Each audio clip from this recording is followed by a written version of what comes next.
കോഴിക്കോട് സ്വകാര്യ ആശുപത്രിയിൽ ചികിത്സയിൽ കഴിയുന്ന സാഹിത്യകാരൻ എം.ടി. വാസുദേവൻ നായരുടെ നില അതീവ ഗുരുതരമായി തുടരുകയാണ്. ഇന്നലെ രാത്രിയിൽ പുറത്തിറക്കിയ മെഡിക്കൽ ബുള്ളറ്റിനിലും എം.ടിയുടെ ആരോഗ്യസ്ഥിതി മാറ്റമില്ലാതെ തുടരുന്നു എന്നറിയിച്ചിട്ടുണ്ട്. എം. കമൽ ചേരുന്നുണ്ട് കൂടുതൽ വിവരങ്ങളുമായി. കമൽ, മലയാളത്തിന്റെ പ്രിയ സാഹിത്യകാരൻ പൂർണ്ണ ആരോഗ്യവാനായി തിരിച്ചുവരാൻ വേണ്ടിയുള്ള കാത്തിരിപ്പിലാണ് നമ്മളെല്ലാവരും. പക്ഷേ ആശങ്കപ്പെടുത്തുന്നത് പുറത്തുവന്ന മെഡിക്കൽ ബുള്ളറ്റിനാണ്. ഇപ്പോഴും ആരോഗ്യനില ഗുരുതരമായി തുടരുന്നു എന്ന് തന്നെയാണ് അതിൽ പരാമർശിച്ചിട്ടുള്ളത്. എന്താണ് നിലവിലെ സാഹചര്യം? ഡോക്ടർമാരൊക്കെ എന്ത് പറയുന്നു?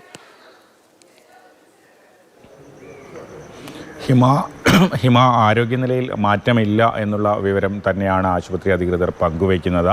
ഇന്നലെ രാവിലെ 9 മണിയോടെ എം.ടി. വാസുദേവൻ നായർക്ക് ഹൃദയാഘാതം ഉണ്ടായിരുന്നു. അതിനെ തുടർന്നാണ് ആരോഗ്യനില വഷളായത്.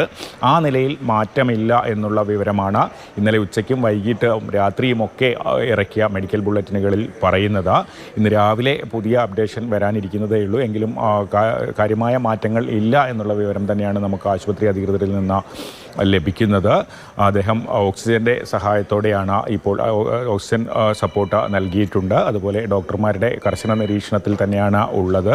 പ്രത്യേകിച്ച് കാർഡിയോളജി വിഭാഗത്തിലെ ഡോക്ടർമാരൊക്കെ മുഴുവൻ സമയവും അദ്ദേഹത്തെ മോണിറ്റർ ചെയ്തുകൊണ്ടിരിക്കുന്നു. എന്തായാലും അതേ നില തുടരുന്നു എന്ന വിവരമാണ് ലഭ്യമാകുന്നത്. ഇന്നലെ നിരവധി ആളുകൾ, മന്ത്രിമാരും സാഹിത്യ മേഖലയിലെ ആളുകളും സാധാരണക്കാരും ഉൾപ്പെടെ നിരവധി ആളുകൾ അദ്ദേഹത്തിൻ്റെ ആരോഗ്യനിലയെക്കുറിച്ച് അന്വേഷിക്കാൻ ബേബി മെമ്മോറിയൽ ഹോസ്പിറ്റലിൽ എത്തിയിരുന്നു.